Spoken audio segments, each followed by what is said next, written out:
You know, I love movies. I love movies because they take me places.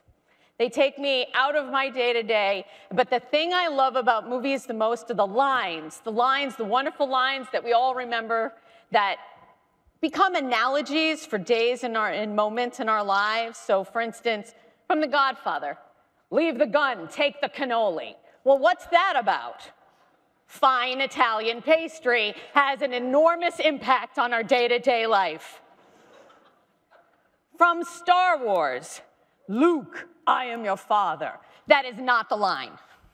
It's not. We all think it's the line. It's not the line. The line is actually this.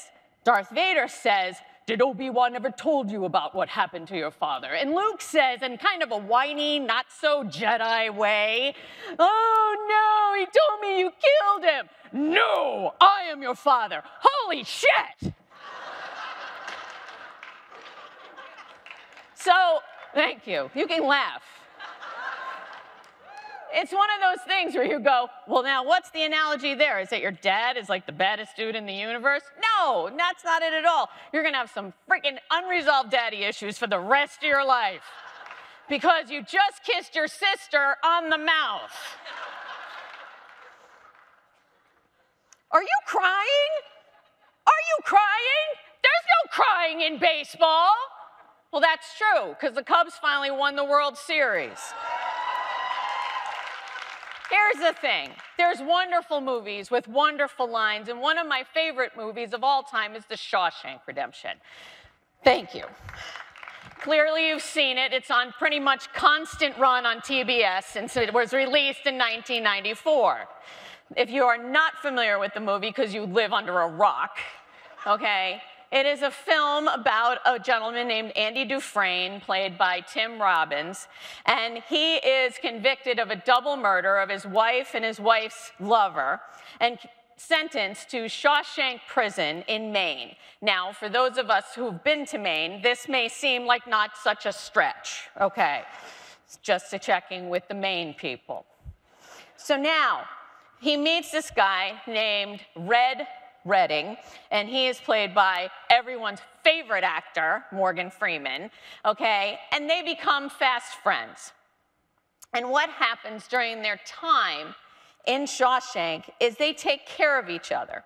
And Red and him try very hard not to become what Red calls is institutionalized. So what's institutionalized? Well, it means that the inmates, once they're released from prison, something that they long for, the freedom that they long for, becomes this burden. They can't function on the outside. Who they were on the inside gave them power, or gave them authority, or gave them skill. But once they leave the walls, they fall apart, and some don't make it. So what the hell does this have to do with student affairs? A lot. There was a point in my career and in my life where I realized that I looked at my circle, the people who I could truly count on, and I assessed, and I want you to do that. I assessed how many of these people I truly got to know after I entered the field of student affairs and who weren't in student affairs, who weren't in a logoed shirt all the time, whose Facebook feed didn't look like their public relations office was taking care of it for them, who weren't all at the same programs I was every day. You may be that person. And this is not about the bullshit term of work-life balance, because that does not exist. This is bigger. This is bigger because here's the thing. When you are true to you, when you are yourself, when you love yourself, when your heart is full and the people that you care about are around you, and they love you for who you are, you love yourself, and you give of yourself more to the people you are there to serve. Right?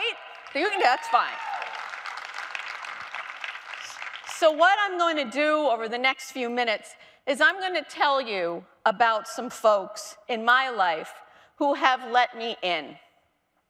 And these people who have let me in fall into 3 communities.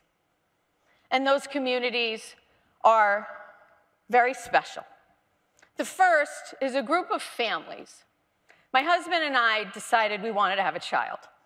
And because, well, I had issues, okay, and I'll have a whole other topic conversation, by the way, because someday when you're a woman and you can't have a child, and the world tells you you are not a woman because you can't have a child,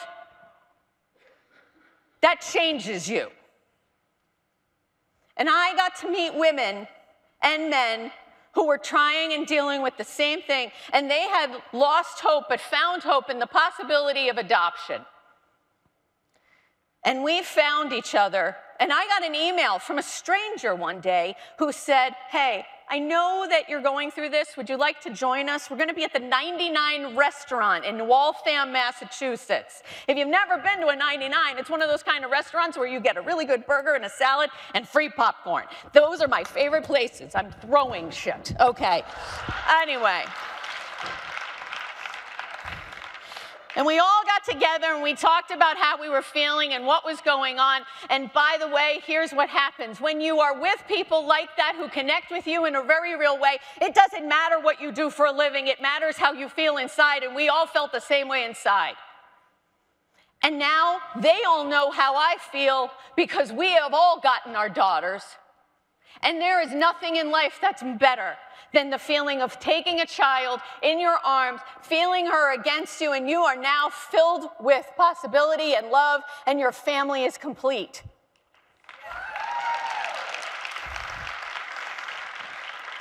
In 2007, I got a phone call from an old friend who I have known since I was 13.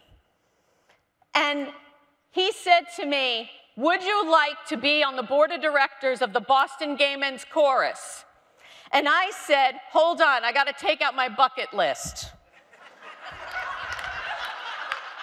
Gay icon, yes. Yes, I would. And 7 years, 8 roles later, including, and I like to highlight this one, first straight female president of the Boston Gay Men's Chorus.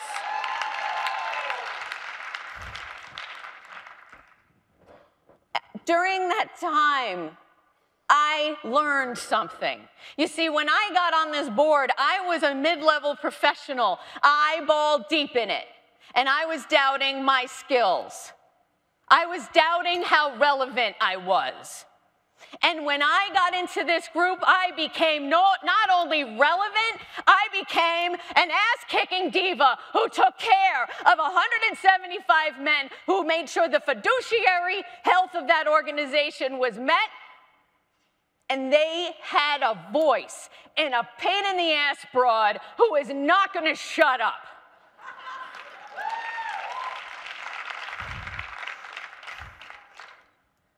I live on campus. My husband loves that. He doesn't have to fix the toilet. But do you ever live on campus and feel like you're a stranger in your neighborhood? That's how I felt for a long time. I went to parent-teacher night at my daughter's school, and I realized I'm the oldest woman in here. Frick you. But here's the thing. I needed contemporaries. I didn't have contemporaries. And in Newton, Massachusetts, which is a very nice town, I found some contemporaries. I call them the Real Housewives of Newton. These are women with passions. They're doctors. They're stay-at-home moms. They're therapists. They're photographers. They're wonderful people with children. And you know what? Their names are things like Mimi and Nancy and Karen with an I, and there's 2 of them, which is weird. And Barbara and Kiernan and Wendy and all these wonderful people, and they're so unbelievable. And you know why? Because when I interact with them every day, I get a dose of class, sass, and ass that I can't get from you people. And I like you people. They come to me with validity and strength. But they're moms who have children at your institutions who can't explain the damn meal plan because you guys have sucked at it. But they came to me in a time of need when I lost a student. And you all came to me at a time when I needed you too. But they came to me with a face of a parent who now knows there's someone like me at their child's school. There is nothing like being part of a community that can drink tequila because it's low in carbs,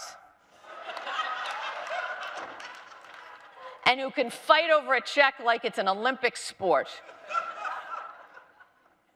They're great. I had these 3 wonderful communities, and they made me whole. One gave me hope. One taught me that I know what I'm doing. And the last one, well, they gave me unconditional sisterhood. Here's the thing. If you're not living for you, you're not living for your campus. And I hope, in my heart of hearts, that you all have those communities and you find them over time. Thank you, NASPA, for your time. I love you.